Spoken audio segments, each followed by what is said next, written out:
तो 1 gram gold है, Aurum है, 1 ग्राम सोडियम है, 1 ग्राम लिथियम और ये Cl2।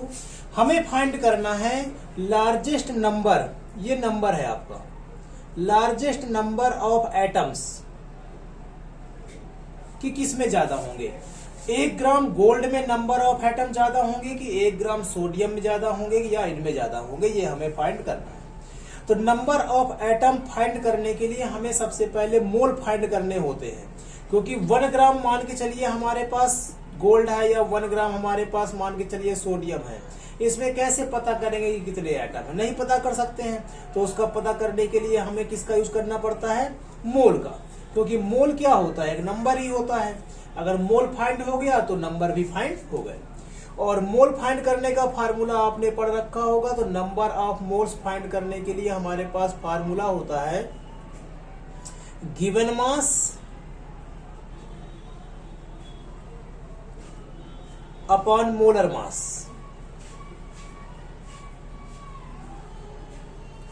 यहां पर बात करेंगे तो मोलर नहीं है, यहां पर हम एटॉमिक मास भी लिख सकते हैं, ठीक है। मोलर मास यहां पर नहीं है, फार्मूला मोलर मास का पढ़ा होगा आपने, तो बताने के लिए बताया है। यहां पे हम किसका यूज कर लेंगे, एटॉमिक मास का। और जब मोल पता चल जाते हैं तो हमें यदि नंबर ऑफ एटम पता करना हो, नंबर ऑफ एटम्स, तो जो भी मोल होते हैं, मोल को हम मान के चलिए नाम दे देते हैं n। तो जो भी मोल आएगा उसमें हम एवोगैड्रो नंबर कर देंगे मल्टीप्लाई, तो नंबर ऑफ एटम हमें पता चल जाएंगे। तो शुरू करते हैं, पहले करते हैं गोल्ड का। तो गोल्ड के लिए हम क्या लिखेंगे, तो नंबर ऑफ एटम, तो हम यहां पर लिख देते हैं Na, नंबर ऑफ एटम किसके लिए, गोल्ड के लिए। उसके लिए हो जाएगा आपका गिवन मास, गिवन मास कितना है 1 ग्राम, मोलर मास या एटॉमिक मास यहां के लिए कितना है 197, और एवोगैड्रो नंबर, एवोगैड्रो नंबर सबको पता है यही होता है। तो इतने एटम हैं गोल्ड के, किसमें, 1 ग्राम में। इसी तरह से हम यदि सेकेंड का फाइंड करना चाहें तो सेकेंड का आपको कुछ आ जाएगा कि नंबर ऑफ जो भी है एटम किसके, सोडियम के। तो सोडियम का 1 ग्राम दिया हुआ है, गिवन मास कितना हो गया 1, और एटॉमिक मास कितना हो गया आपका 23, मल्टीप्लाई कर देंगे इसी एवोगैड्रो नंबर से। थर्ड पार्ट की बात करें हम, तो नंबर ऑफ एटम किसमें, लिथियम में। लिथियम का भी गिवन मास कितना है 1 ग्राम ही है, और क्या कहते हैं इसका, एटॉमिक मास, एटॉमिक मास कितना है इसका 7 है, और एवोगैड्रो नंबर कितने हो गए, इतने।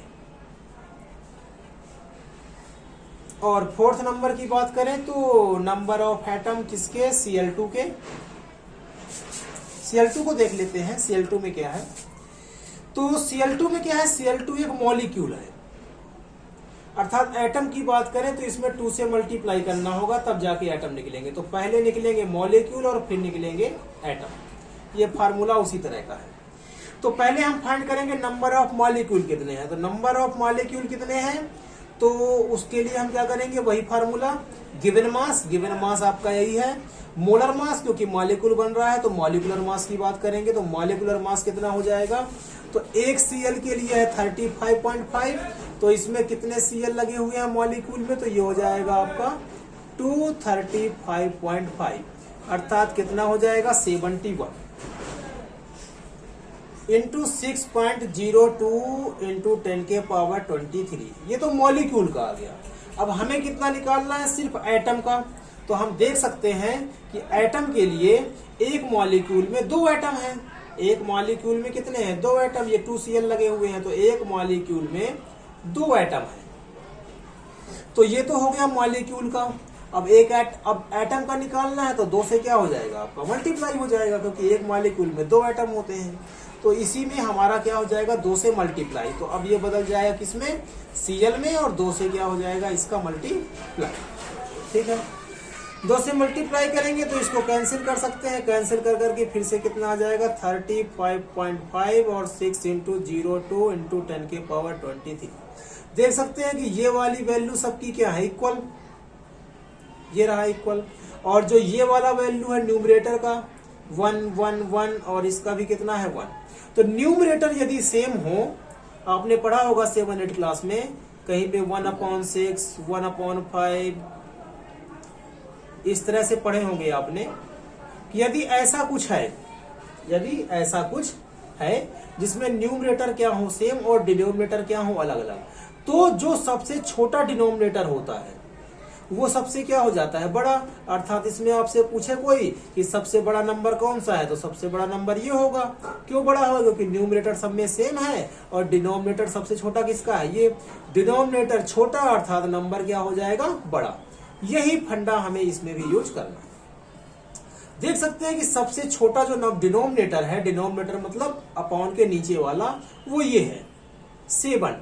7 क्या है सबसे छोटा, 7 सबसे छोटा है अर्थात ये नंबर पूरा का पूरा क्या हो जाएगा सबसे बड़ा, और सब में इसका मल्टीप्लाई है अर्थात सबसे बड़ा कौन सा होगा ये।